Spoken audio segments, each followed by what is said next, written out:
Welcome, everyone. We're back with Best Moves 2022. This time I'm here with Brittney Hamilton, the ad director of the Frederick News-Post, and Lauren LaRocca, the editor of 72 Hours. And they're here to talk to us about the Frederick News-Post's Best Move of 2022. Brittney, do you want to start us off and let us know what that move was? Sure. So we have at the Frederick News-Post a special supplement called 72 Hours that runs in our paper every Thursday.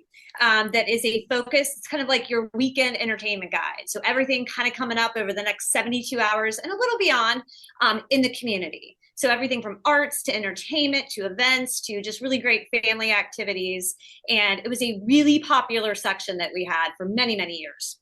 Of course, COVID comes along and totally really put a big damper on that special publication that we did and really took a huge hit to the arts, as we all know. So at that time, we were really forced to run it as ROP pages. So that beautiful section that we had that, we also put into the paper, and we had lots of copies that were distributed throughout downtown and throughout the arts community, went away. And we just kind of ran them as pages in the paper during COVID. And honestly, we lost about half of our revenue that we had on an annual basis. So it's pretty devastating, not only to the arts community, but to us as well.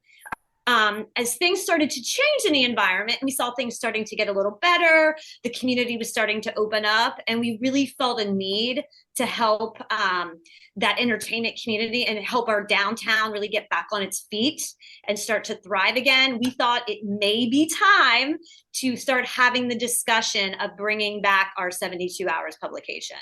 So at that time, we had an internal discussion with advertising and news to see what we should do to start that discussion.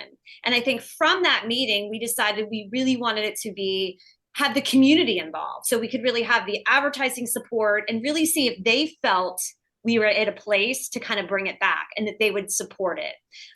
So Lauren, I don't know if you would like to talk a little bit about, we kind of got a group of people together from all different industries, and we had a series of kind of webinars that we had solicited feedback, and I'll let you talk a little about that. Yeah, Lauren, tell us more. Yeah, I know that we did bring together a lot of people who are sort of major players, like big venues, art centers, things like that, nonprofits. But we also had individual artists who have just been really involved and huge fans of 72 Hours, like writers, visual artists, musicians. So there was a lot of those people on these focus groups, and everyone really just wanted to see it come back. And like Brittney explained, we just wanted to ensure that we had the ad support to make this sustainable again. And I mean, to give a little bit of context, just a little backstory, I worked on 72 Hours for many years, for about 12 years, before leaving the News-Post for a few years and then coming back during the pandemic when 72 Hours was just a few pages in the broadsheet. It had gone from about a 12 page tab to 40 pages in the years prior. So this is my passion, and I just know that it's so beloved by this community, and not just Frederick County, but people in surrounding counties have told me for years that that's their source for events and what to do that weekend and what's going on in the arts community. And I also want to point out that even before the pandemic, I watched similar publications of this size disappear and not come back. And the pandemic, of course, also aggravated that. But so I really do feel like this is a success story, and I think we owe it really to the community more than anything, because they wanted it so much, and without that support we probably couldn't have brought it back to a tab.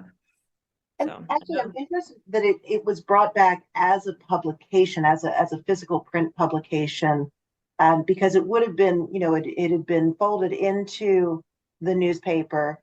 You could have brought it back as online. What went into some of that thinking as to the format? Because you had almost a wide open slate.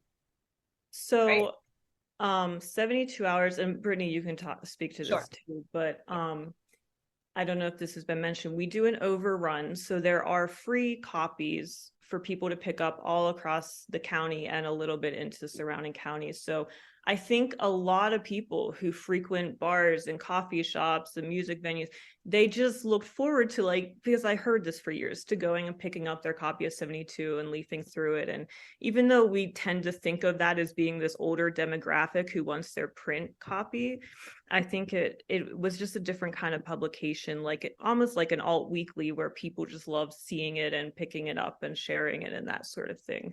So to have it be online only, I mean, yes, we could still provide the same information, but I don't think it would have had that impact, that thing that people love about the brand of 72. And that was one of the things that came out in the focus group. I mean, we did have discussions on format, and we did have people say they wanted to see a little more digital focus with it, but they didn't necessarily want to see the print piece go away. And I think we do a really great job of distributing it throughout the county. I mean, I see people sitting in coffee shops of all ages looking at it. It's really in really high traffic locations throughout the county that makes sense, right? Because of the nature of the business. But one of the things that we did have the opportunity to do, because we were relaunching it, was really redevelop our advertising packages. So now the packages include a print ad in a section. We also included a digital ad in our On the Town email newsletter, which is kind of a nice kind of synergy with 72, because On the Town is like everything that's going on. And those email blasts go out, I think it's every Thursday. So we partnered the print with the email component, which actually has about almost 23,000 opt-in subscribers to it. So we really just increased the value of the reach that they're getting through the email component. And also we included digital ad impressions on our website. So the package really includes 3 kind of platforms when they buy that. So that way they are kind of taking that message and getting it out a little more digitally when they purchase packages. And it strikes me like that's so well integrated. And I think also in a county like Frederick County, that gives such an opportunity to smaller organizations or artists to really gain that platform that I don't believe they could find anywhere else. Have you measured or seen the effect on smaller venues or artists? I have absolutely seen it and heard it. And it's funny that you say that, because I've heard artists and venues in Baltimore and DC saying, we can't get the coverage. And they're asking me for coverage, because we do sometimes cover wider areas, but no, I don't really think anyone else is covering the art scene the way that 72 Hours is. And to that, I mean, I think, you had mentioned, I think when we started the call, a lot of newspapers have kind of gone away. They've eliminated some of those special publications. So that is one of our areas for growth and continued development of 72. We really see the opportunity right now to expand into adjacent counties where we know they're weak and they don't really have that entertainment presence. So that is kind of the next step on our agenda, is to really take it and expand it into, maybe Washington County, and really just kind of develop it that way. And then also take the model with the new packages that we've developed and maybe implement it in other Ogden markets who maybe don't currently have, an entertainment piece that are part of our own company. So I think that's kind of up for discussion as well right now. What a great opportunity to scale that, to serve the community that you already exist and live in, and bring back a well-loved publication. That really does sound like a wonderful best move for the Frederick News-Post. Thank you so much for taking some time to speak with me about it today. And for all of our listeners, you can vote for the best move for the MDDC annual conference at the poll link in the comments. Thank you so much. Thank you.